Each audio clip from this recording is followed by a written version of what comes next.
Hello, and welcome to this Saturday morning, if you're in the US, and Saturday afternoon broadcast of my stream, where I'm doing some creative work on putting an adventure together in the style of the Goodman Games adventures.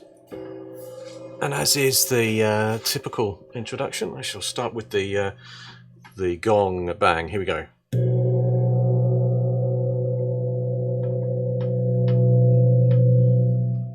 Just to set off proceedings on the right footing. And then this is where it crashes. Oh, I should put that thing away. I need some better way to have a gong on hand, some kind of portable gong. But the smaller they get, the sound gets too tinny, doesn't it? You need a kind of large gong. So, what am I doing? Well, I'm doing my usual thing where I'm taking the Goodman Games books, which includes the main DCC role-playing book, which is a thick tome with plenty of information in there for creating adventures. I'm also using the monster alphabet, and that's a very handy, if I can get the focus right. So if I get the focus right on this, I should be okay for everything else. So yeah, that's the monster alphabet where you can make monsters and work through details as you create them, anything from making them spit acid to have a variety of magical effects. And then one of my favourite books also, because it's got a stunning cover and I'm always showing this off, is the Dungeon Alphabet.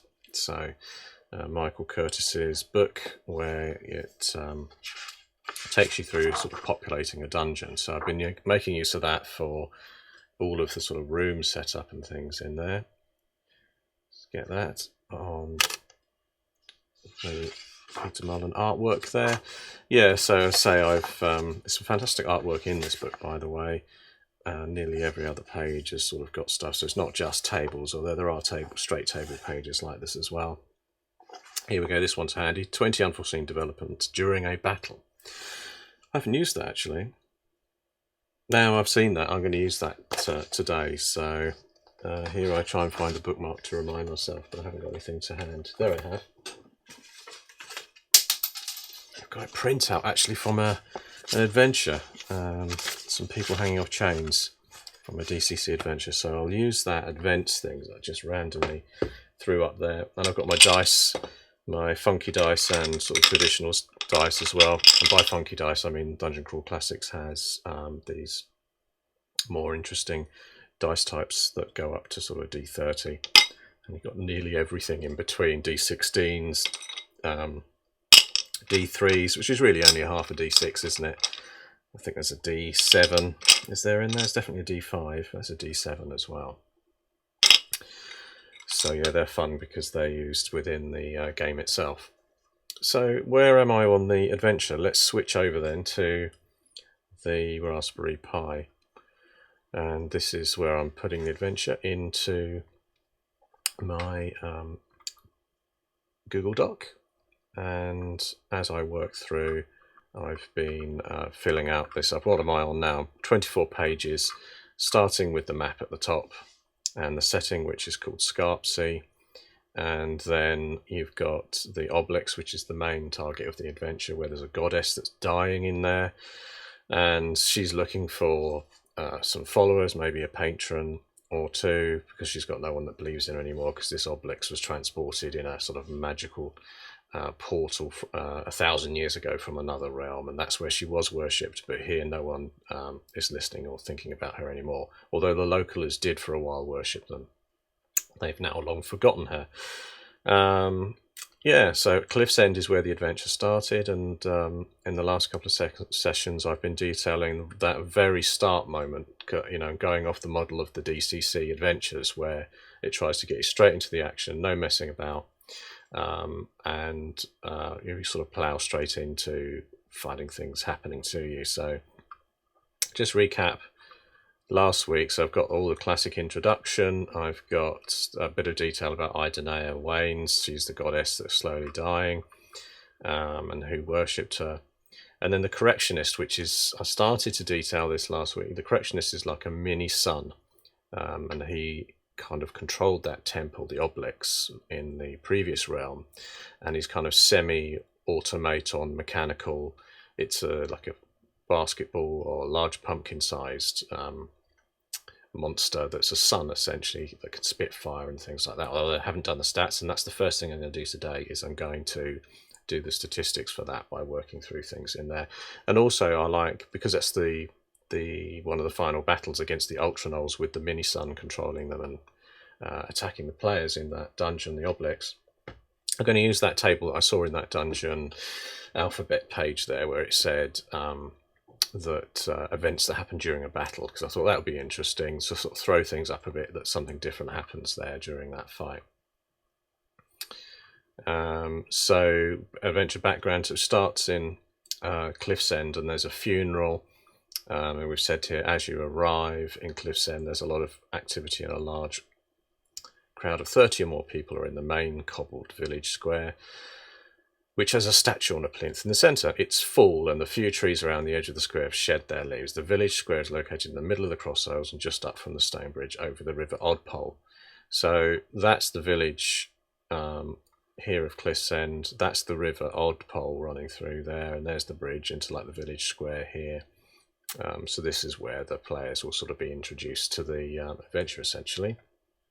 And just before I dive in anymore, I'm just going to check my stream, because when you're live like this, it's like, you know, somewhere it's the sound's not working or something else won't be won't be live. So I'm just checking.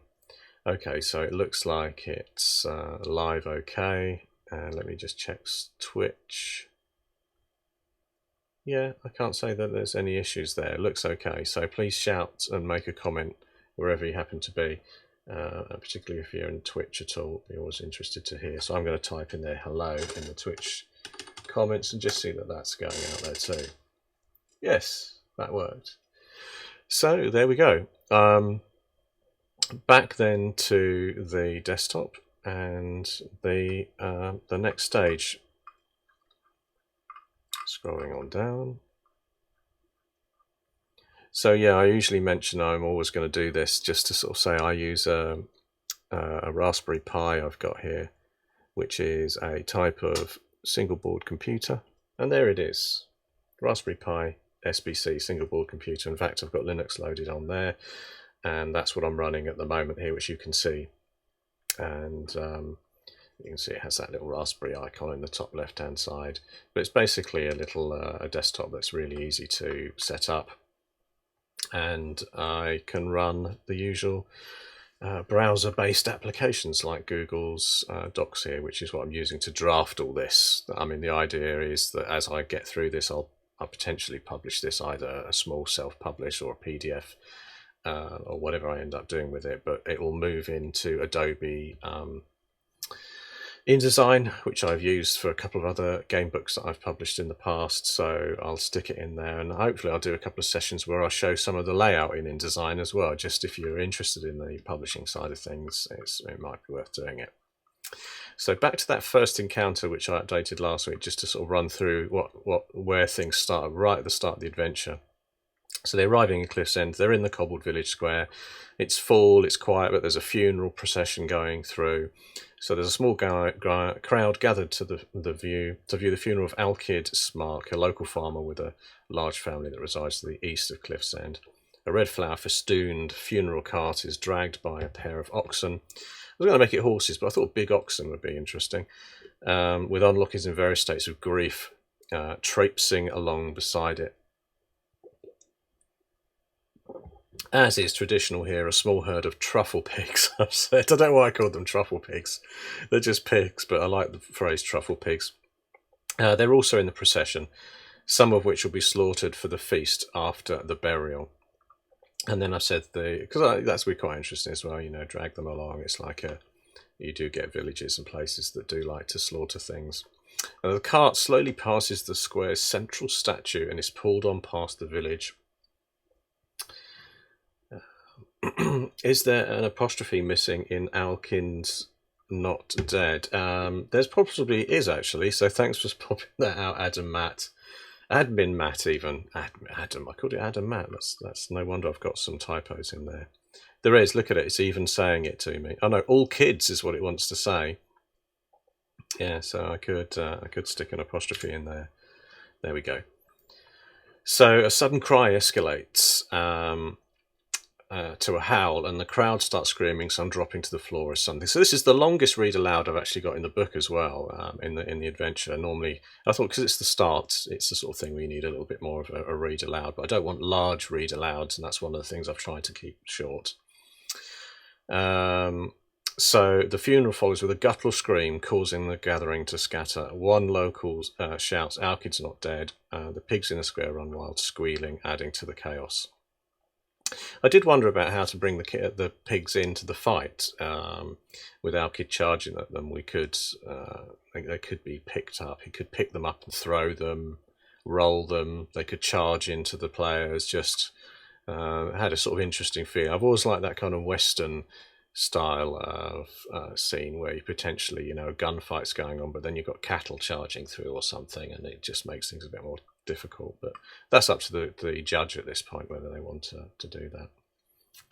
So yeah, basically I made him up last week. Oh, Samuel's back. Hello Samuel, thanks for joining the live stream. So yeah, I made this guy up last week, Our Kid Smark. So I've just called him a bloated undead, and he's a large farmer. Has just been woken by the sudden beating heart of Ida, the goddess in the slow beating heart. His primitive oxen-starved, recently dead mind heads him straight for the stranger in the village square at a fast pace. And I said he's actually hoping to find help for his confused predicament by heading towards outsiders, but sadly his wild running, guttural howls, foul stench and frantic clawing only give the impression he wants to kill them. So I've said that he's got +3 attack. I've given him 2 attacks, so he's got 2 claws. So this is quite a vicious starting fight. Oh, thanks. I'm glad I'm your current fave. I've only got a few fans. You're like one of like 2 or 3, but thanks very much. And so essentially I've given him the claw attack, which is only 1d4 damage, but in addition to that I've got ice touch, so I've said that when his claws strike they will do an extra 1d4 as well. So he can pump out quite a lot of damage, but he hasn't got a huge amount of hits. How many hit points though? I said 3d6. So I might just roll 3d6 now and just see how that rolls up just while I'm at it, and give him and take what's written in there. I know you could sort of average what the hit dice are, but if I roll it I'll be quite sort of pleased to take what's going to come up there. So here's 3d6 in hand. Oh, I'm not going to take that. Evil DM, look how low that was. 12 hit points. That's probably fair, actually. I think that's fair amount. So I can put his hit points down there, actually. I've put Exploding Guts Special. I normally put the hits down here, actually, so I will write them in there. And I'm gonna say, what am I going to give him? 12 or 10? I'm going to give him 12 hit points. So yeah, and I'll just say, oh, next to that guts, I'll just put guts special SP. Well, that's not going to fit in there. Yeah. So although moving fast, he's a large extended pale swollen stomach, which is marked with large weeping sores, causing him to waddle to his run. Both slender clawed hands have a pale frosty blue hue to them. So that's something worth pointing out. Again, that's just like triggering a thought for the players, isn't it? This thing runs at them and they can see it's huge and bloated. But why has he got blue pale, long slender hands that are clawed? That's slightly wrong, and that might mean something, which will give them hopefully a bit of a scare. So he's normal undead. This has come from the DCC book. He's immune to sleep, charm, paralysis, as well as other mental effects and cold damage. And I've said on a successful hit, he'll add 1d4. And I've said on a reduction to 0 hits, Our Kid's swollen guts will explode, covering the party in gore and rubbery, stinking entrails with a hint of apple smell to the gore. He is a regular drinker of cider, and in death his intestines will turn to an acidic mucus mush. All characters within 20 foot will be covered in intestinal spray and take 1d4 acid damage. And I've said that they can make a reflex of DC 14. because reflex is the standard, you know, for Dungeon Crawl Classics. For those that are unfamiliar with the rules, Dungeon Crawl Classics uses the old sort of 3.5 save group of 3. You know, the reflex, will, stamina. Can't remember. Yeah, reflex, will, and stamina. So you've got the 3 to pick from. So I've said that they need to do that, but unfortunately, even if they succeed, they still get a small splash, which results in this 1 hit point per round. So there it is. Then I've also, I ruled up in the book that the statue of Ignat Rocksmith, that the statue that I mentioned at the start that they see, is depicting a small boy drawing a bow to fire into the sky. At his feet is a coal dragon, which is part of the base of the statue. And an open book beside the dragon's resting head has some arcane text. If someone is a wizard, they can read, "See, Idane's heart shall protect from the serpent." During the commotion, so this is an old statue, so I wonder if it says this is a very, I should say on close inspection, this very old statue. It's antique looking. So it may well have been around for, you know, 60, 70 years or whatever, because it's like been about 100 years since they worshipped or had any knowledge of Idane. She's just sort of drifted out. Now she's just a myth. No one actively worships her. And so during the commotion, if they look in the direction of the statue, they may catch a glimpse of the bronze shape blurring slightly and turning to aim its bow at them. However, on a second glance, it looks to be as solid and unmoving as any other bronze statue, and pointing the boy skywards.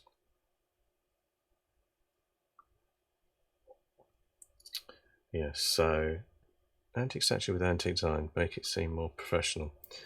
So yeah, that's it. It's a old looking thing, and I rolled in the dungeon alphabet that the statue would have this glance over at them. So again, it's adding a bit of a spooky element to it, isn't it? That they look up. Is that thing pointing its arrow at us? What's going on? It's just a hint of something to come, isn't it? So then I've said here I need this hook to lead the players to the barrows, because that's the Cliff's End Barrows scene, to go and explore the Rocksmith family's tomb. And the reason for that is because of the people who are waking from the dead as they're buried, and the local villagers need some help. So I need to probably create a local sort of burgomaster type character that's going to make the suggestion that the players explore the barrows to try and put an end to whatever it is that's causing the dead to wake. I'm not going to do that right now, though, because I'm going to go and do the creature. The Correctionist inside the Obelisk. So I shall go back up to just remind us where that is. And here it is, beneath the Valley of the Ultra Knolls. So the Obelisk is the central dungeon, which is a strange black obsidian thing. I don't know why I came up with the word obelisk. It probably means something, I don't know. But I've stuck that there, and it's got an entrance in the top. So it was the second layer of here. So if you've been following through any of these lengthy videos, it's the second dungeon level inside the Obelisk, starting at the top where you go in. This first level they meet Idane. The second level is where the Ultra Knolls reside, which are the namesake of the working title of the adventure. And I shall skip right down to it now then. And just wanted to sort of cover off that last bit there. So that's the barrow and the grave warmers there, so I've gone past that. There's my barrow map. This is something I haven't done to the Obelisk yet. On the barrow, I edited the drawing to add things like an etched carved dragon. I want to call it a mural, but it's like a floor carving, plus this stone object that's made of the same obsidian and features a mini view of the Obelisk. So it looks like, you know, when this tomb in the barrow was made, it was at a point in time where there was some worship that was related to the Obelisk. And in this one, there's an unusual monster which is wrapped around a statue with a sonic attack, and it's like the final room of the barrows, and there's another statue in there. I just want to remind myself of the monster in that room 7, because it was quite an interesting one that came up. It's a bit wacky, really. I sort of rolled it up, and there's the different rooms. Here it is, the Ibis, which is in room the worship room, a large room with dry, cracked flagstones with a raised central area, 10-foot tall dragon statue made of mottled black and grey granite.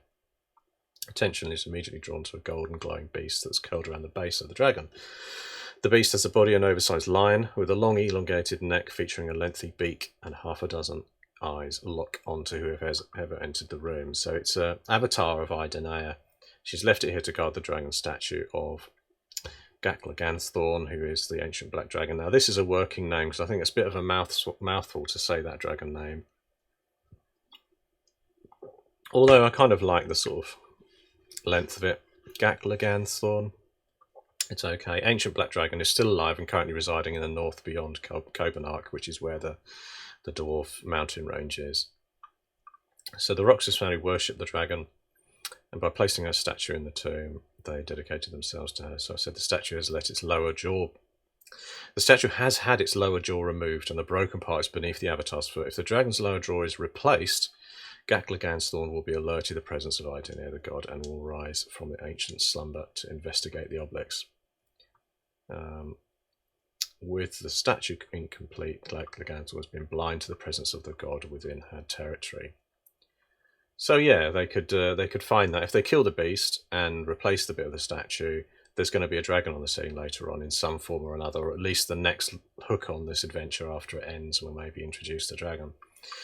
The avatar will not attack unless it has either attacked itself or someone approaches within 10 foot of the statue.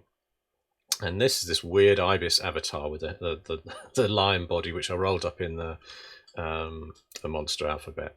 But I've given it a sonic spear attack, and this thing's quite a good attack. It's also got 2 attacks around with 2 claws. So I said it's an oversized 8-foot long lion's body and long head of an ibis. But its special sonic spear is once per round. The Ibis avatar will scream with a thunderous howl, releasing a spear of sound. This visible wave of piercing, let's call it a visible rippling wave of piercing sound, can target out to 60 foot, and the Ibis is able to both see and fire its screeching spear of sound through walls up to a thickness of 5 foot. So that was it. Sort of a fight in there. So let's get down to the obelisk then, and the creature that I'm going to create now, and just roll that up. So there's the first level of the obelisk when they come down through that top of the chamber and walk down the steps from the surface of the black cube obelisk. And I think I can, there it is right in the middle there, the obelisk, and you can see it's got some stairs right in the centre. If you look right into that ravine where the obelisk is, that's where you walk down into it. And there was also a little kind of adventure bit where they had to sort of find a way onto it as well, which you could probably do with some more detail on that. And then the second level, so the first level, there's a giant crab in a pool in there. Corridors, skeletons, jade bones, slightly different skeletons which I've created there. And then the goddess herself, which I'm going to do another episode of this, which I think might be next week. Depends how hot it is, because it's weltering here in the UK today, so I'm only going to really go out to about an hour and a bit. Because I'm getting hot under the lights in here. I just don't want to put my fan on, because then you just hear a constant fan. So yes, scrolling down to get the level 2. So here we go. Just the general view of this is that this is where they enter here. There's a large mounted barbarian-like statue here, and a door that has a spirit of an old... oh, you're from the UK, you're hot here too. Yeah, I'm south of London in the UK, so it's very, very warm here today. You know, it's like Mediterranean temperatures, isn't it, really? So this door here, I've said it's a massive wooden door, but it's actually a door with some spikes on it. That's where they come in. They need to negotiate with the door. There's actually a statue on the floor above that if they've read an inscription on it, they can read the inscription to the person in there, in the spirit of the person that's locked in the door, and he'll let them through. You know, I can't help but think that's slightly labyrinth-like, isn't it, with the sort of faces on the door talking, but it kind of, that's their way into there. Then there's like a race of albino creatures in here, in this pool, which are like servitors for the cleaning of the genetically created servitors for the cleaning air. And I haven't said they'd fight, but I thought it would be quite interesting again, having a bunch of creatures in there that are weird looking. They have their own little home they reside in here, and they're having a bath in like a steamy bath, and they all look round at the players when they march in, but of course they've got no speech. They're just servitors that get on with things, but at the moment they're in rest mode and they're all chilling out like a family in the water. So that's the first sort of encounter when they come into the main temple, and then this is the main encounter in there in 5. So the Antichamber is where the intelligent door is, with the spirits of a stuck-up privileged old priest of the temple called Ajax, and since his death has been bound into the door to first check for the rites of passage for visitors. Ajax is waiting for the inscription from 2A on the first floor to be read aloud before the door will clank loudly open and the spikes will retract because the door is covered in spikes. So I was going to put some treasure on there, I think. I was going to put some a chain shirt. So I said patches. I'm going to say with a fine looking chain shirt, still in good shape.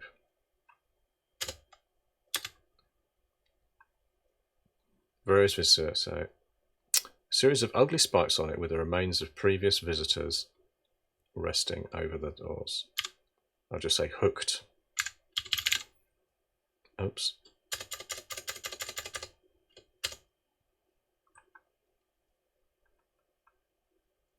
Do I select it all? Just want that. Hooked. Hooked over the doors, sharp metal hooks. With fine looking chain shirt, still in good shape. So really,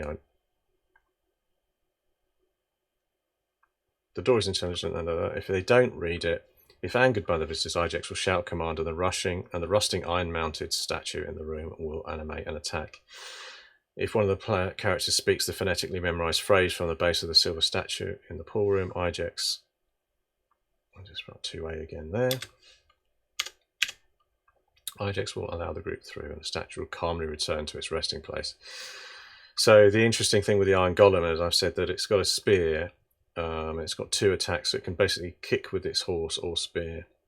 And I'll tell you what, I haven't given its hit points there, so I'm going to roll these while I'm here as well. I've got 2d8 here I can roll and just see what that comes up with. Let's go to the desk, just start making sure all these things are filled in. So that's not bad. I mean, that's 8. I rolled a 1 and a 7. And then the next 2. Okay, so we've got 19. It's got 19 hit points. It's quite powerful then, really. But quite happy to do that. 19. So yeah, that's quite good. 19 hit points. So I've said the iron... Oh, I've lost that. The Iron Mantle has 50% chance to surprise the characters when it jumps from the statue life. Statue form. It will get a free single attack and attempt to charge a player in front of the door. If kicked by the horse, a player can be forced back 5 foot. And may resist. And may resist, which they'll want to do by making a reflex save decently to avoid being pushed back. If the spike door is directly behind a player, forced back into it, they will suffer D3 damage from the spike. So it was just a sort of hint that it will kick them into the spikes of the door. So it's one of its attacks. And then I'm just skipping to the main area. So this was the big final showdown. So this is the large stone tiled room with a vaulted roof and features a range of beds and a row of kitchen-like equipment and tables toward the northeast. In the centre of the room can be seen 11 tall figures, and they are currently in prayer, sitting in a circle around what looks like a mini-sun hanging in the air above the middle of the room. They look tanned and leathery from basking in the sun's light. Although sitting cross-legged, I'll just say they're humans. The tall, I'll just say toned looking.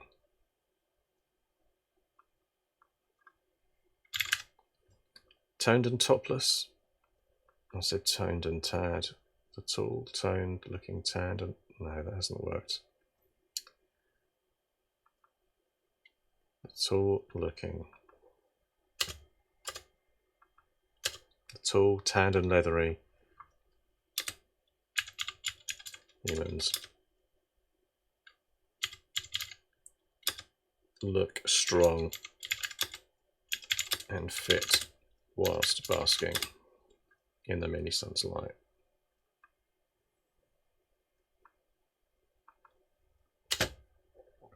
Although sitting cross-legged and worshiping the mini sun, they look ready for battle with chain shirts, quilted battle skirts, kilts in other words, and swords, scabbards by their sides. Oops.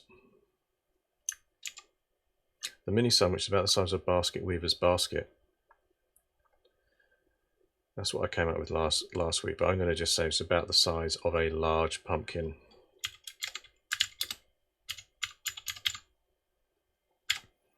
And it's called the Correctionist. It's duty bound to protect and manage the behaviour of the Ultra Knolls. However, it has now Ultra Knoll worshippers.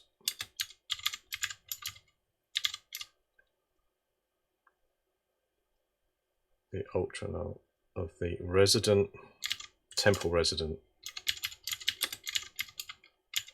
Ultra Knoll worshippers. However, it has now managed them through nearly 20 generations within the Obelisk temple and keeps the population set to just 11 Knolls. Its original duty. Oh, thanks, Admin Matt, for the poetic comment. I wonder which bit I was reading specifically. So yeah, the Correctionist will scream out. Does the Correctionist speak? Well, I think it will, because I've said it will scream out instructions to the Ultra Knolls to attack the players. The only thing is, do I put a read aloud there? I probably should put a comment there, really, for the judge to say, and I've spelled pumpkin wrong.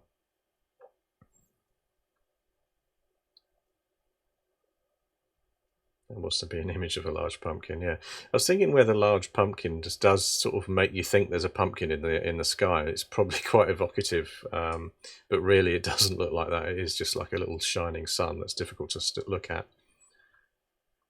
Which reminds me, I should actually, that's a good point actually, if it's difficult to look at, I'll take this stat block for the Correctionist, do another one there, and pop it in here.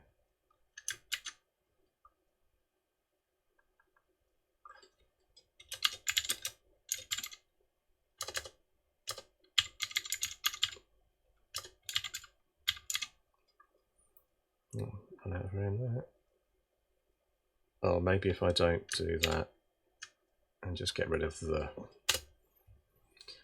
and I'll just say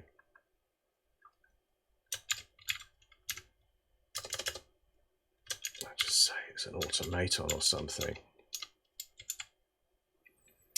So yeah, I've got to think about that now. I'm just dropping that in there so I'm ready to put the statistics in. So the Ultra Knolls themselves, I've only given them one attack. I've said that I have Berserker, which is something I pulled from the DCC book.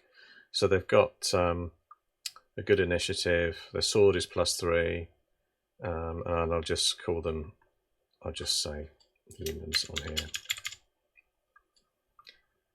And yeah, I gave them Berserker, and basically that Berserker means that the Ultra Knolls are 6 foot tall muscle humans with 6 female and 5 male warriors. I probably just sort of should say there what they wear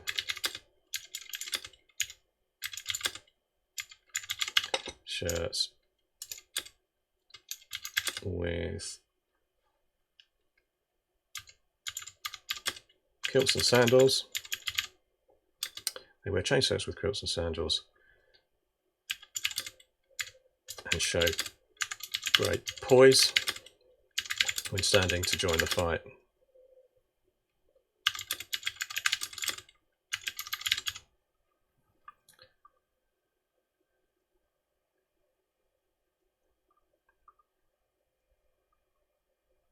I've said after they take any sort of damage, their eyes will flare with a red light and a wild rage will take over the body. Body with muscles rippling and faces deformed into the shape of raging beasts. They gain 5 hit points and +2 to all attacks, damage and saving throws. After 2 turns, the madness fades and they lose the extra hit points, or they will still retain the beast heads. So taking more hits than their base hit points would provide. Points, they die.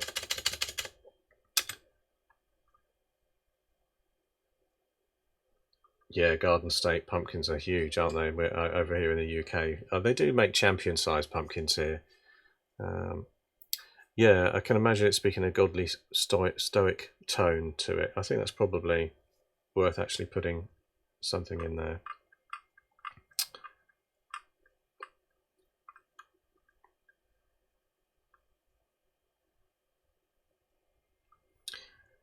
So do I put something now where the probably, given it's like the showdown boss battle, I probably need to like write something about what the, I'm not sure what, but I'm going to roll on that table now. That's what the point of this is. Let's do that, because that's meant to give me ideas when I get stuck. So in here, the monster alphabet, there is a section which I just marked, and was it the monster alphabet or is it the dungeon alphabet that I just marked? It was the dungeon alphabet. Probably need the dice. So yeah, I marked it. This was actually interesting because there's an adventure, famous funnel adventure, and this is a scene from it with a horrible situation for some people on chains. But I won't go into that because I don't want to spoil that published adventure there. So over here we have this detail that says 20 unforeseen situations. It's a D20, so I'll put 20 in there, and then I'll show you what's come up. 13. So 13 is, other intelligent residents of the dungeon turn up to watch the battle. They stand on the sidelines howling encouragement with insults. So that's perfect. That will be the servitor kind of race of cleaning, genetically created cleaning residents that were having a bath in this kind of small albino ape-like things. So I'll say they come through and they sort of start howling and watching the battle.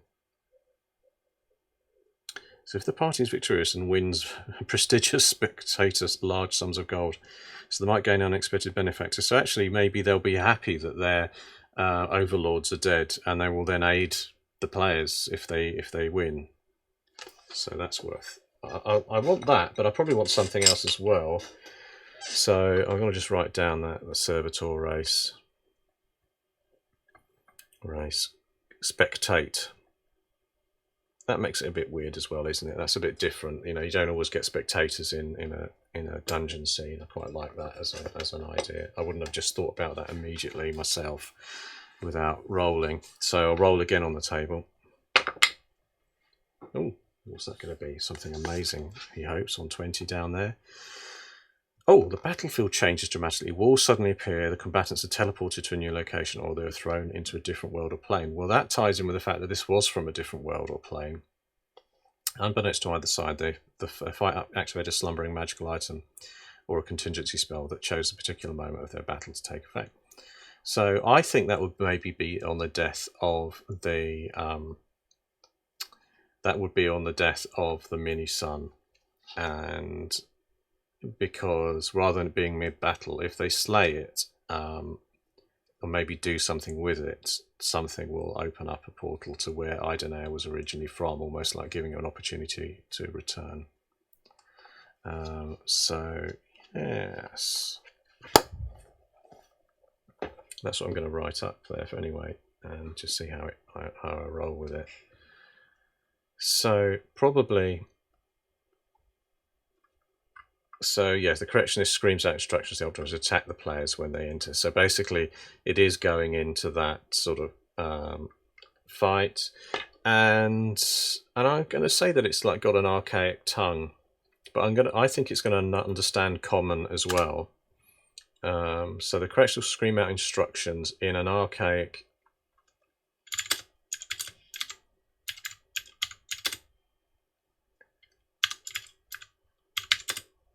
tongue, almost barking at them. Almost. Let's say barking at them.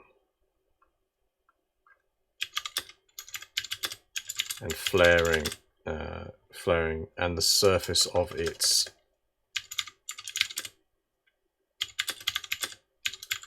sun-like body flaring with hotspots of red fire.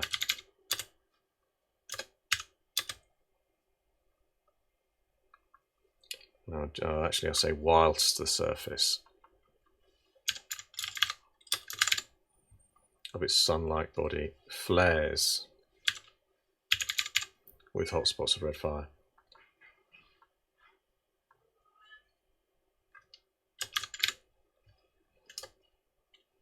The Ultra Knolls stand and attack players. And based on assumption that a new food type has arrived to be cooked for them. That's an unusual phrase that I use there. I'll just say, and after years of martial training provided by the Correctionist, they are ready for battle. Right, then I need to mention the fact that the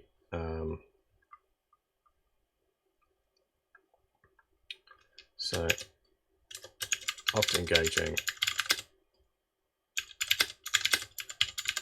as a battle starts, increases the servitor race of albino, the race of small, just try and like express what they look like in what I'm saying, the race of small albino apes.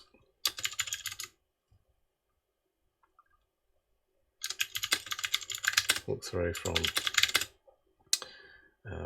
room, I think it's room 4. I better just check the room. I think these rooms all need their numbering changed anyway, because they were kind of incorrect when they came off the dungeon generator.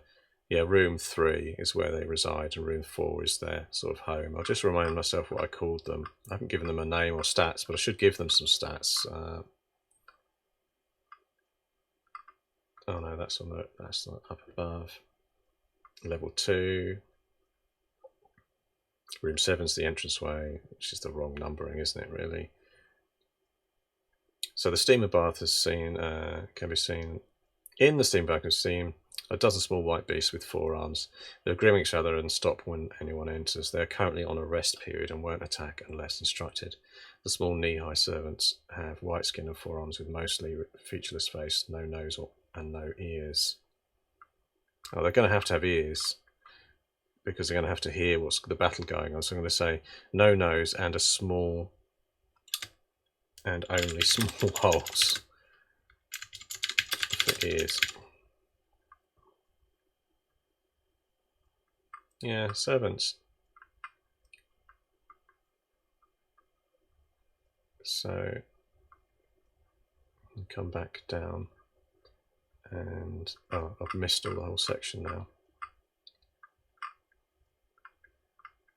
So all I wanted to say is here, the servitor race of small Abionites walk through from room, and I've just forgotten what the room was. Oh, I was going up there and I started to look at something else. It's only in the last room, so it's room 4. That's the cleaning room for the apes. Room 3.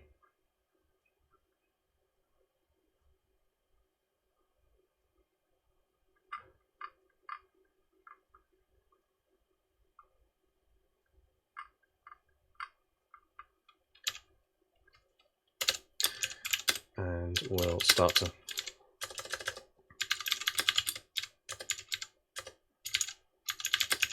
and make encouraging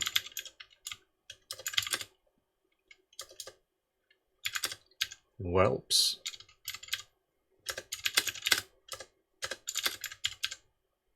Whelps is probably not the welts, no. Right, encouraging noises and howls.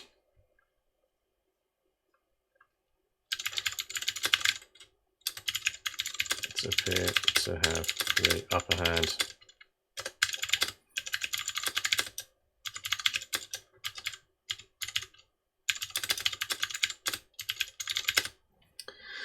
If players win the fight, they will offer to find and carry any treasures.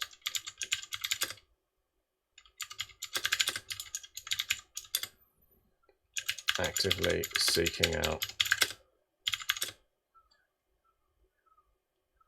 items and following them through the rest of the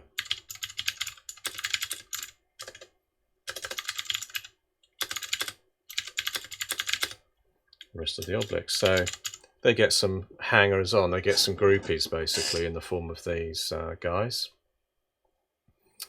And I will need to do some stats for them, even though they're going to just be basic servant type beasts that were created to just sort of keep the temple clean over the centuries. And just like the Ultra Knolls, have sort of been kept alive and genetically, so I don't know, spawned or something in there. I don't know, because obviously there's very little to do inside a dungeon that you've been in for hundreds of years. But this sun obviously has the technology to do stuff and keep them alive. So I've said it has now managed them through nearly 20 generations within the Obelisk Temple and keeps the population set to just 11 worshipping gnolls, I'm going to say. Its originally due to being to feed and organise the religious duties, it now has a deranged personality and is following a pattern of behaviour that's forgotten the worship of Idunno. Excuse me. Correctionist will scream out instructions in an archaic tongue, barking when the players, after noting the presence of any outsiders, the Correctionist will scream out instructions in an archaic tongue, barking at the Ultra Knolls. Whilst the surface's sun-like body flares with hot spots and red fire, the Ultra Knolls stand and attack the players when they enter, and after years of martial training provided the Correctionists, they are ready for battle. After engaging, the noise of battle increases, and the servitor race of small albino apes walk through from room 3 and will start to spectate and make encouraging noises. I'm going to say claps, four-armed claps, because they have 4 arms, and howls.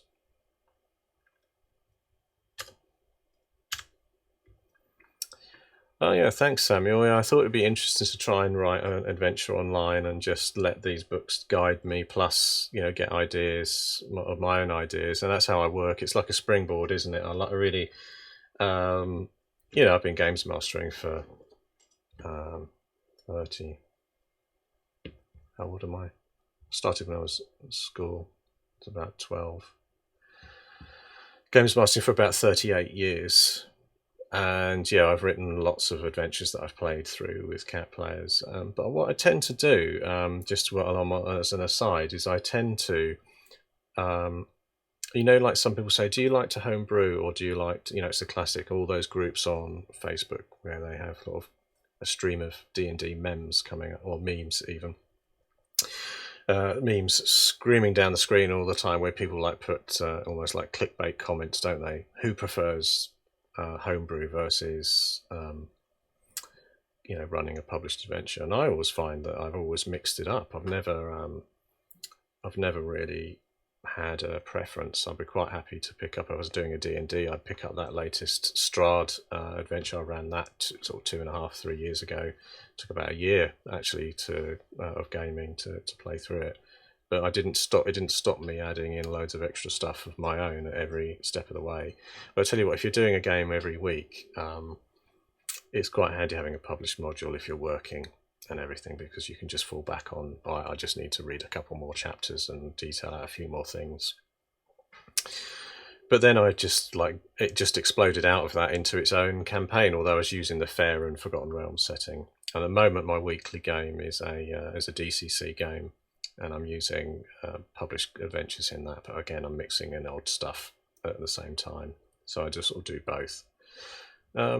So yeah, we're back down. The fight is about to start, and what I need to do is explain the tactics, really, because this is quite a significant fight. But before I do the tactics, I think it's worth writing up the stats, isn't it, for the Correctionist, and he doesn't have a sword, and he doesn't have these stats. So I need to find something in the book that's relevant for that. So I'm going to go to the main Dungeon Crawl Classics book. And what time have we got? I've done nearly an hour. But while I do that, so if I go back, I'm going to mention a couple other things on the desk. Yeah, so basically, the just some inspiration that I use just while I'm on, just some books of mine from the past. This was, I guess, the Glory. I think you'd like enjoy Numenaria, not an OSR, but a hell of an amazing game. Yeah, and I think you've mentioned that. I should have a look at that. There's a few other things I want to look at. I just haven't had time to at the moment, but see, there's a few other role-playing books I want to get inspiration from. So these are all books of mine. This one's come on holiday with me in the past, but it's from my heyday of like role-playing. You know, back when you were young, when I used to role-play with friends, and we used to do a lot of Stormbringer. Stormbringer is the name of the sword that's used by Elric, and I have all of these old books from back then. I used to have the box set for the Stormbringer, and also Hawkmoon, which is this one. History of the Rune Staff, which has Hawkmoon in it, which is set in this place, which is like a mythic Europe, slightly post-apocalyptic. They have things like helicopters, but they're like those Dune gyrocopter type things, and everything's magical. So that was a big inspiration for me. And as I say, heyday of role playing was like 87 to like 90, 91, I suppose, in that. It's where I did all my, when I was at school, I was reading these. This one is actually a republished copy of this by Michael Moorcock. I think this is like 1989 or maybe even 90. No, it's 89. Let's say it's first, The Jewel in the Skull, the first book in there, is published in 1967. So I can't quite claim to be alive when it was first published, but I'm near to it, very close to it. But yeah, fantastic book. I mean, I haven't read it again recently. I have read it about 3 times, I think, in the past. But there's lots of good inspiration in there, and there's this Appendix N thing that are the references in the main Dungeon Crawl Classics book. They've got a section on it, I think, in here. I think they say Appendix N references or something. Do they? Where is it? Inspiration. Because it was in the original Dungeons and Dragons, the whole Appendix N. Actually, there's an adventure in there.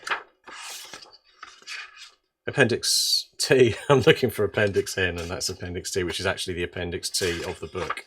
Here we go. Inspirational reading they've got in here.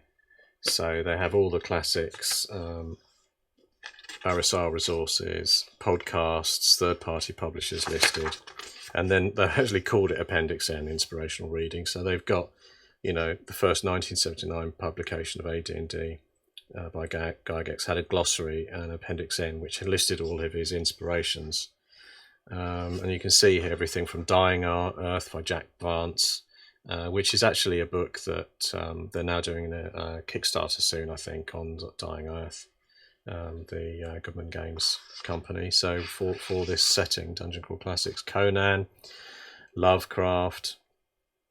It's got all the other Egmont Rice Burroughs and all the classics. In fact, I can't really see any Elric on there, but there you go. There's all the Moorcock books. Yeah, but yeah. So Michael Moorcock was my real main thing at the time. I read every book that he had, but I also read all the other Conans and Jack Vance and everything. In fact, I wasn't a fan of Jack Vance, strangely, although it's Vancian magic that then formed nearly everything that we know about things from magic missiles and the whole thing. But yeah, that's another story. Why I don't know why I'd never really hooked onto him.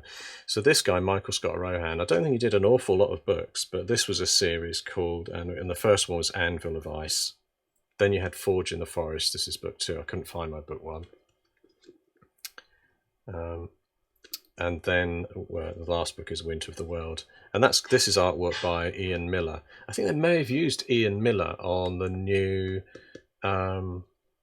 cover for the Dying Earth books for Dungeon Crawl Classics. Of course, I will be backing that. So I wonder if they used Ian Miller. Or John Blanche is another similar artist, British artist. But I always like the Ian Miller sort of style. goes around there. It's also all sort of twisted trees, a lot of black used, a lot of shadow, and vast structures, sort of chaotic style sort of structures, which are great.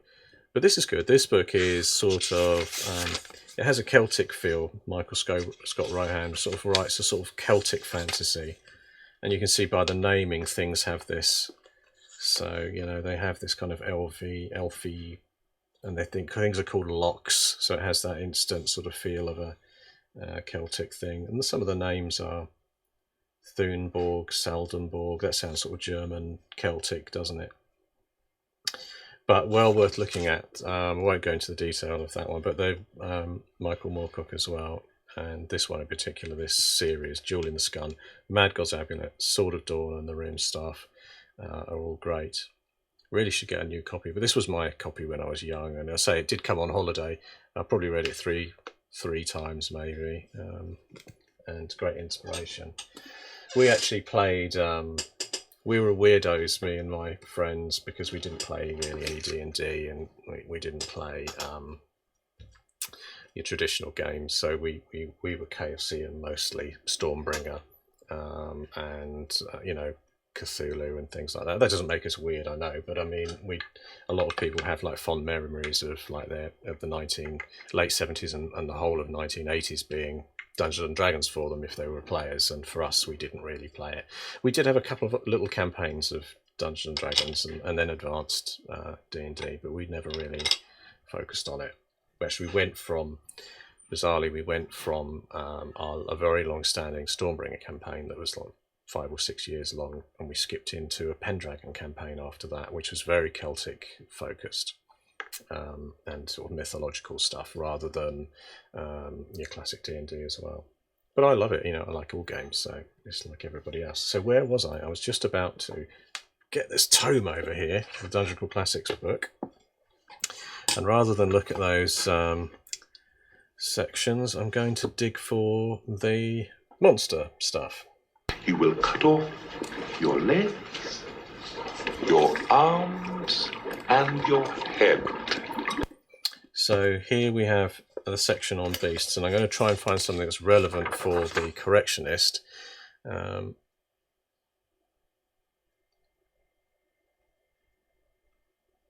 And just focusing in there. Yeah, thanks, Samuel. Yeah, I had quite a few friends. You know, I'm not role-playing with the people that I did in the 80s. I am role-playing with some people I knew from the sort of mid to late 90s, though, so I'm still seeing them. But the very early friends of mine, they sort of stopped gaming, really. They became... they went from... because they liked the drama of it, and they used to write stories up from the adventures they were doing. They went on into do the live-action role-play LARP. And they are so into it that they have vast tents. They've had these tents, these medieval style tents. They have all of the regalia that goes with it, flags, and they write stories up from that as well. They're like sort of key people in one or two of these very large groups of LARPers.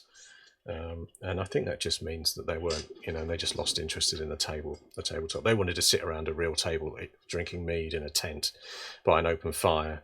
And to sort of be role-playing court scenes. In fact, I've seen photos of them now, and they have these sort of amazing court scenes that look like something out of a movie. Because, when LARPing started, when my friends first started getting into it in like very early 90s, it used to be kind of primitive rubber swords, and you'd look around the field and you'd see a lot of people just in jeans and t-shirt with like a top on, and it wouldn't look that great. But now they look like it's a set of a movie or something when you go to these places. So people seem to have more money to put in and more time to make it an amazing thing.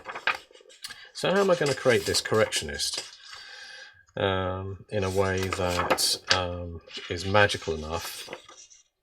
And so I'm looking through just for inspiration. I think a demon maybe might be, although that weird humped camel isn't really what I was looking for.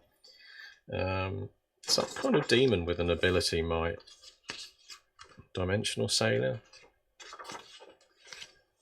And dragon, obviously. I probably will be making a dragon from this set in the next few weeks, because I have that dragon in the game, and I haven't made one using this before, so it'd be interesting to come up with its powers and everything. Elemental. Now there we have it, a fire elemental. So that's what I'm going to use, plus spells or something as well. An extra dimensional analog. Your world reflects infinite number of... Oh, so this is in the style of Michael Moorcock, extra dimensional analog, as in you find another version of yourself appears from somewhere. But I think elemental. I think fire elemental. And we've got air elemental there. Elemental air. Where's elemental fire then? Oh, elemental fire is on this page. Let's read it and just have a look what it says. So, initiative +6, that's good. Attack, burning touch. 3d6, that's good. Flaming bolt, that matches what I want from a mini sun. It's got a good AC as well. Massive hit dice. Burning touch, vulnerable to cold. Elemental traits. So all I'm going to do is kind of give it a voice and maybe give it a couple of spells in addition to its elemental fire attacks. Just maybe pick a couple of spells. It's a shame I don't really have a... What they need is a... not a dungeon book or a monster alphabet, like a spell alphabet or something would be great, with some different spells to use. So I'm going to type that up now. I'm going to use that base elemental details. Brain Elder. Yeah, have they got anything like a brain? Have they got anything like that in here? You know, some kind of psionic type thing. What are those ones with the kind of tentacled mouths? Mind flayers. I wonder if they've got anything like a mind flayer in here as well. Man bats. Minosaurs, mummies.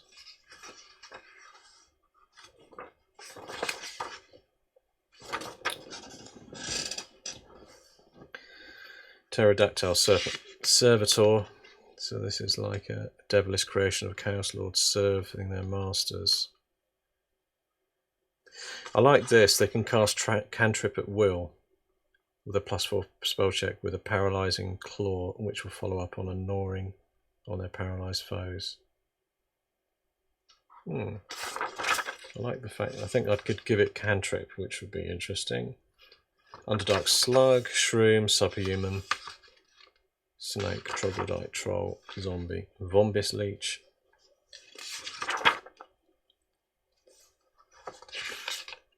I think there's a magician in here that has a harm spell, but it doesn't sort of list other spells. There's a witch as well. I think because this Correctionist does teach, train, and control the creatures in there, giving it some of these witch-like sort of charm person, it's definitely not going to have darkness because it's a mini sun. But second sight, paralysis, demon summoning. I quite like that.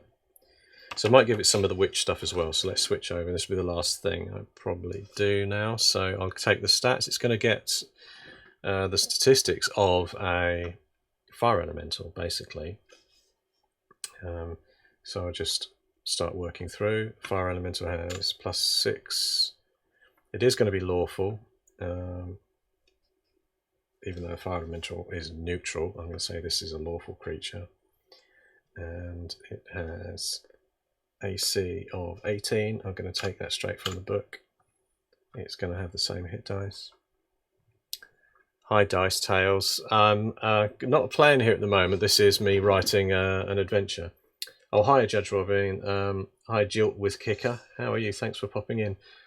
Probably missed you for about 10 minutes because I was way into whatever I was diving off into at the time.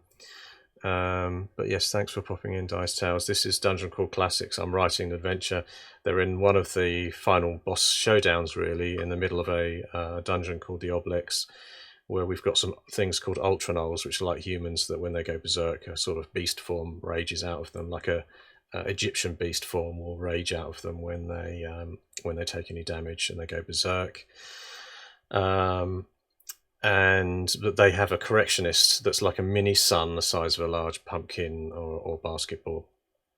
And I was just trying to work out what to put statistics to put on this thing, and I've decided, because it's like a mini sun that's been controlling these temple followers in here for like the last few centuries, I'm kind of blending it between a fire elemental, and I'm going to use some witch stats for spells like charm and things, because it's been controlling the minds of these worshippers. So it kind of makes it a double whammy, that it's very powerful with its fire elemental powers, plus it has some charms in there as well, because it might sort of, as some of these Ultra Knolls start to die, it might want to start to charm players or influence them in some way.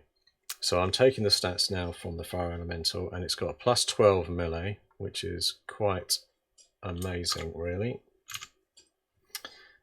Which is just called Burning Touch. So I'll say that's Burning Touch on here as well.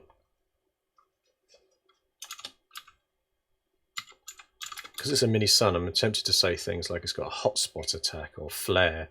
Burning Flare, I'm going to call this one. Plus 12. And the damage is actually going to be 3d6.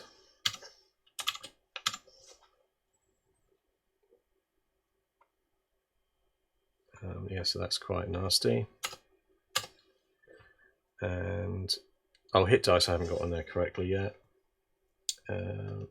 Is 8d8. So yeah, it's quite a nice boss battle in terms of it has its supporting minions here in these Ultra Knolls, and its flight. It's got it's going to have 40-foot flight as well. I'll just put FL 40. That's probably going to break the cell. No, let's work FL 40. So action die. So I've got to give it two action die, which means it gets two attacks essentially as a boss creature. And then it's got Fortitude 8, Reflex 8, and Will 8. I mean, really, it's quite a significant thing, an elemental in Dungeon Crawl Classics.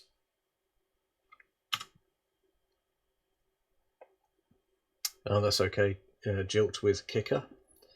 But thanks for popping in anyway. I appreciate people coming in. I haven't seen before, just to see me create this dungeon. So it hasn't got Berserker in its special, but it's going to have some spells. I just copied this template. And just a comment actually on my stat block, because a lot of people like the sort of very clean, simple stat block that you can use. But I use it like this just because it's a box filling exercise for me while I'm doing this online. If I was doing it in a line, I'd get it wrong, or I'd mix something up. But on here I can see Initiative 6, Alignment Lawful, AC 18, Hit Dice 88, Flying, Movement 40. So it's just nice and clean for me to see. 2 action dice as well. So let's see what else it can do. It does have a missile fire as well. So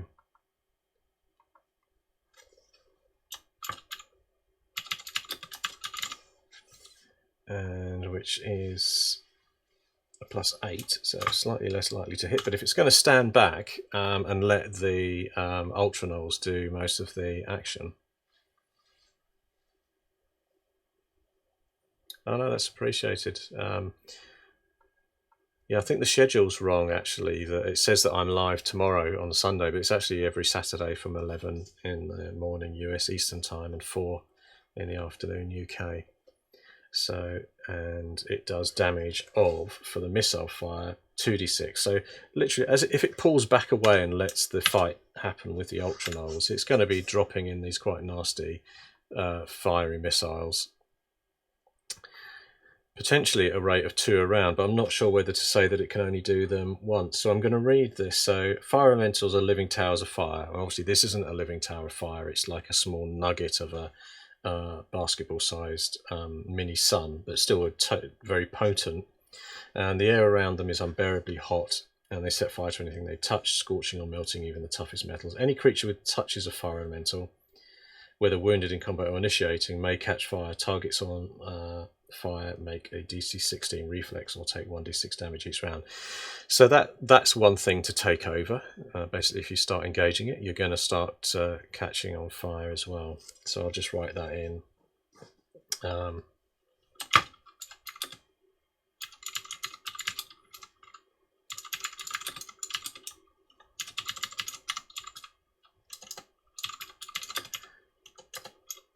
or engaging and hitting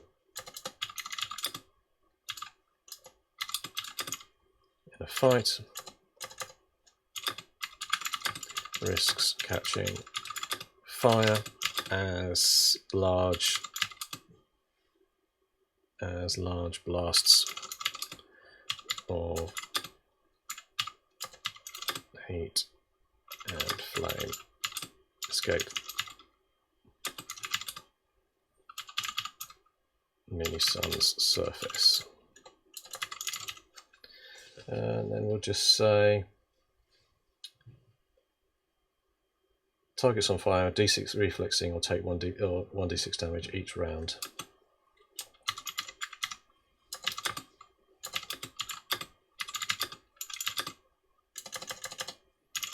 Can make a DC 16 reflex.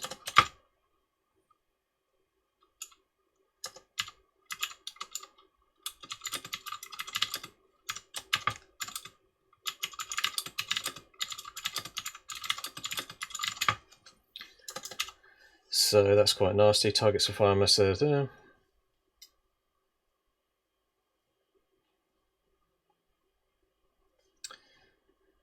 each round until the fire is extinguished with another d6c. Yeah, so the fire is only extinguished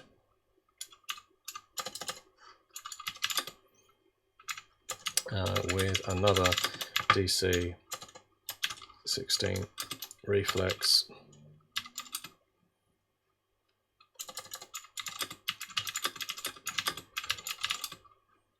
Can be aided by another player.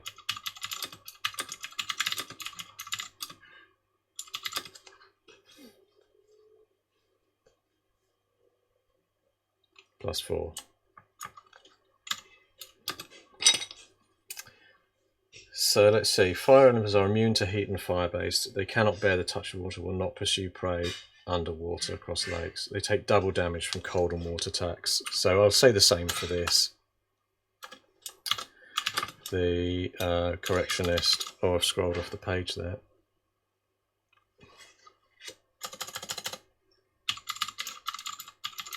Will take double damage from water or cold attacks and won't follow anyone over or through water. It is immune to heat and fire attacks.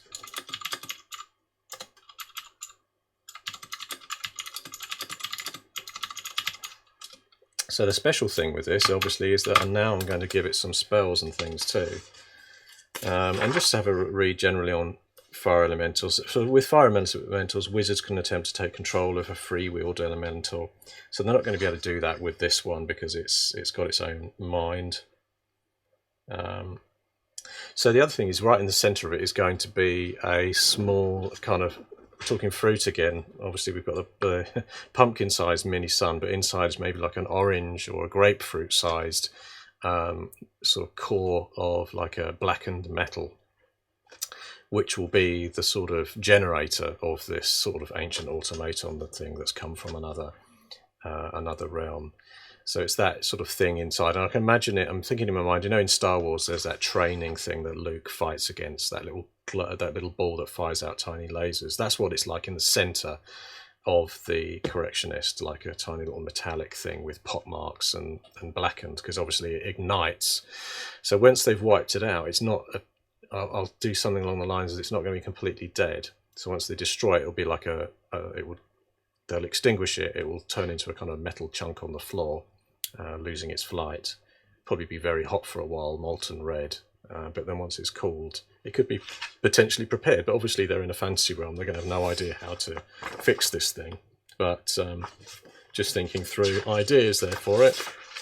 So now I'm going to go to the witch in the book, in the Goodman Games main book, because I like the idea that because it's been controlling and educating these Ultra Knolls, it's going to have a few spells.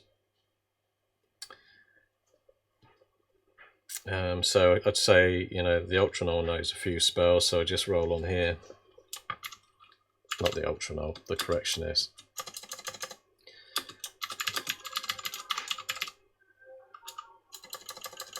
I'll just copy and paste it. I'm getting lazy now. And hot, it's really hot here actually, but hopefully I'm not sweating too much.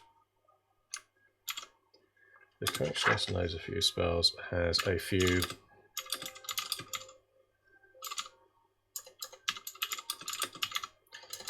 snails to enable, to control and coerce the various residents of the Obelisk. And we'll just say charm person. And like I say, it's going to have like a +4 on its spell check. I'm going to give it a +8.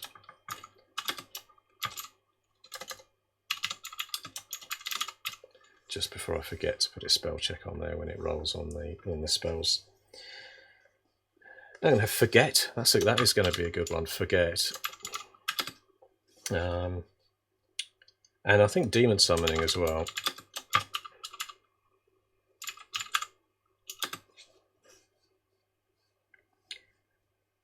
Paralysis, because if it's trying to like lock people in place as well, I'm going to give it paralysis.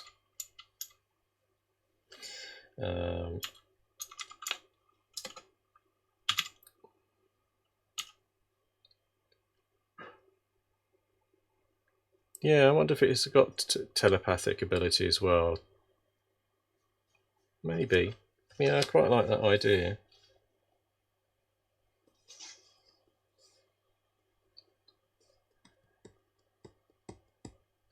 So it's, I don't know why I gave it, so maybe Ray of Enfeeblement as well, that would, and Sleep. Yeah, it's got quite an arsenal. So Ray.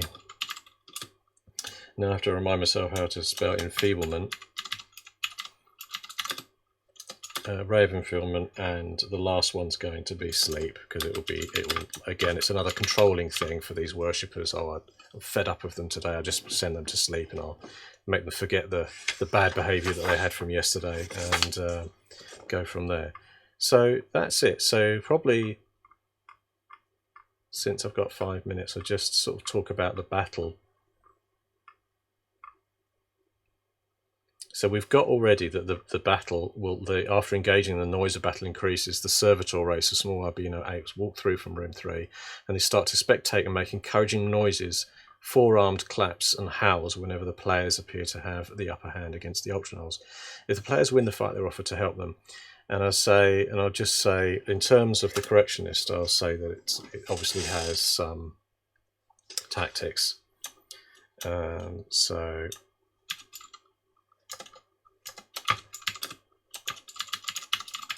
Correctionist will fall back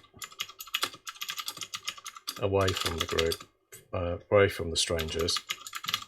I'll just say party or players, and fire in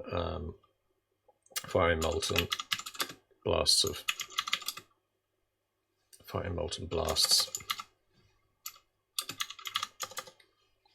that detonate.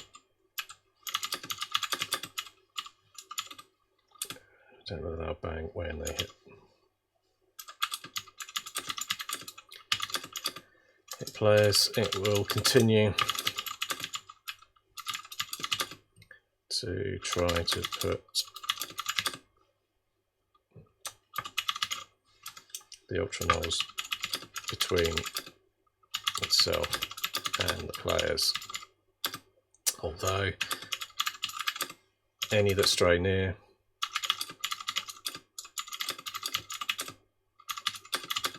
to try to charm or distract them with spells or disable them with spells.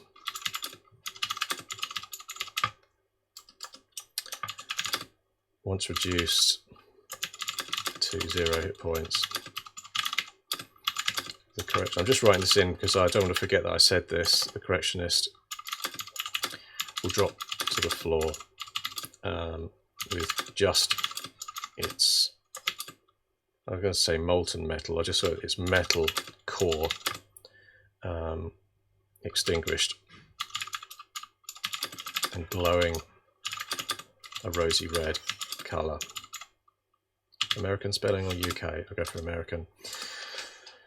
Would it mind control? Yeah, so that's what I was thinking with a charm person. That's what it's going to try and mind control them. We'll try and charm or disable them to spells. You know, hopefully.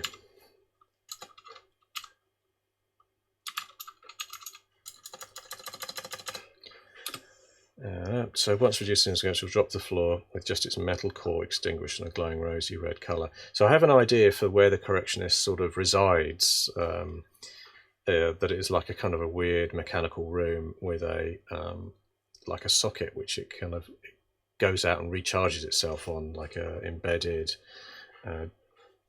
shallow impression that it can sit in, and then it sort of recharges. So maybe they'll find that. But it's that machine that's broken that's made the Correctionist turn kind of weird, forgetting Idonea, the goddess. So maybe another thing I should do in the room, once they've got over the battle or somehow escaped or run away, whatever they've done, there's the room where the Obelisk resides, its own personal room, and sits and recharges itself. They'll find there's some destruction in there, and maybe even with a primitive repair, they could do something that gets it operating in a nice way again, rather than weirdly controlling the Ultra Knolls, thinking it's the god of the Ultra Knolls. Truffle was just its metal core extinguished in a glazing rosy red colour. If returned to its metal nest, just to be explored, I think, to be confirmed, it could be repaired, and its odd behaviour returned to being aligned with the worship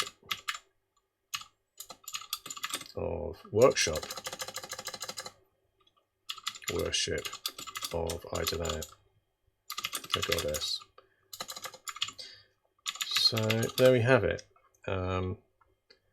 So the battle is the idea. The Ultra Knolls themselves are like humans, but when they take damage, they go berserk, and like an animal form bursts out of them.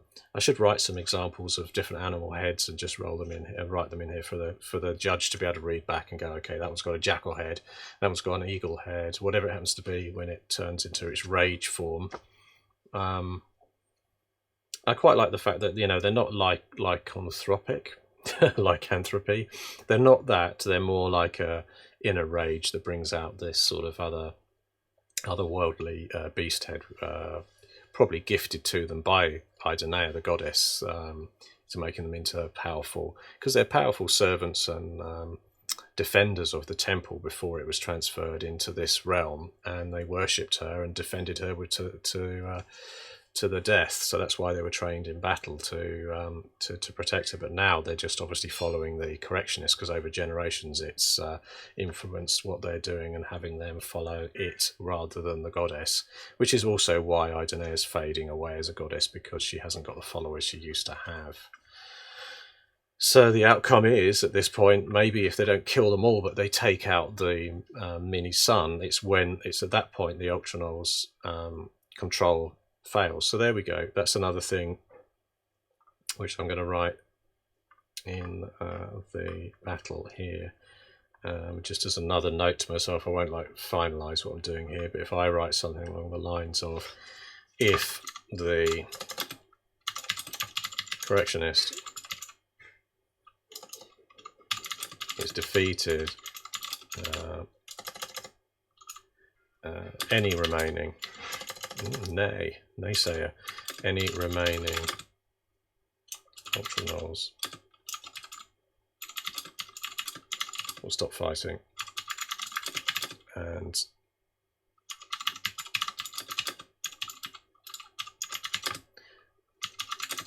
with the party, after having the spell lifted, the control, I don't know, I'm not happy with this bit, to be confirmed, but the spell lifted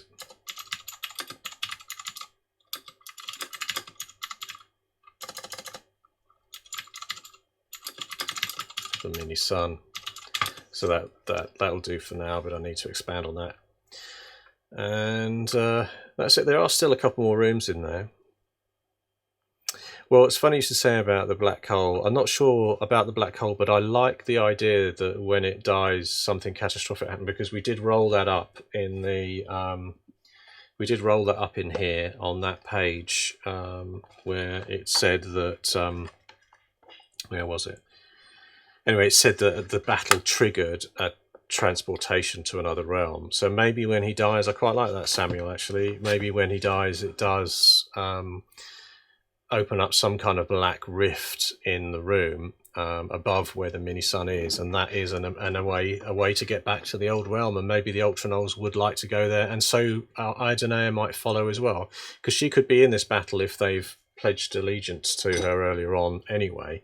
So I will write that down too. That's a good idea. So I'll just, again, to be confirmed in more detail, but at the end of the fight, a small swirling rift of black energy bursts into the room with a tearing sound. This black and shimmering sphere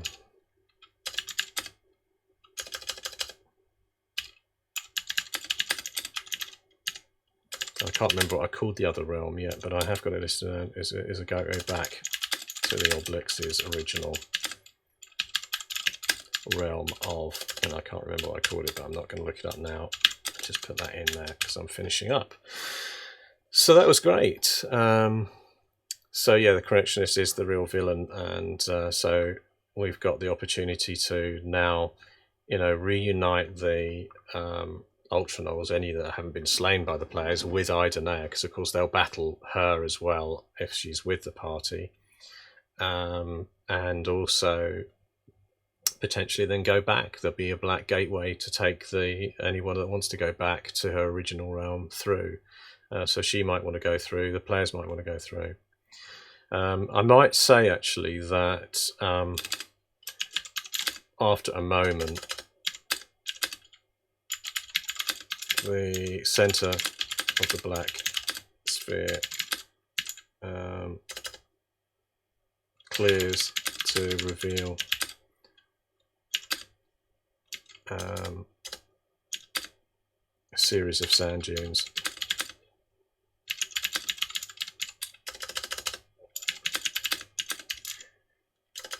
And a perfect azure sky above it.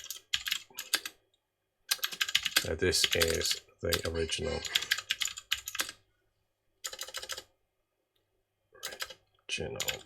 location of the Obelisk temple.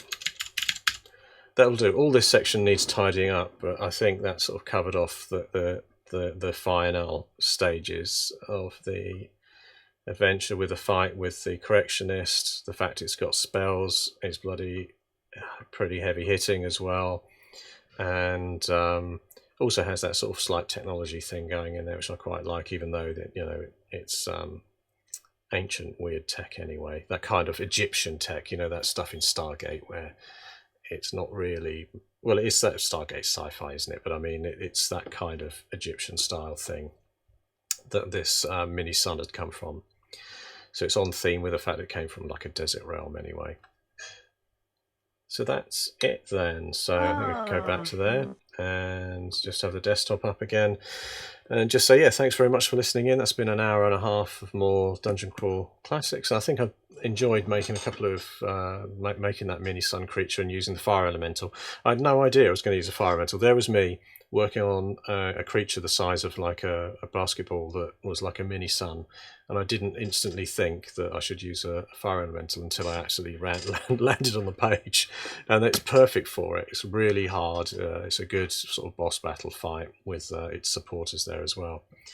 So yeah, that was great. So thanks very much everybody for listening in. And well, I'm going to, since I've got the time, I'm going to bang the gong to end proceedings just like I started.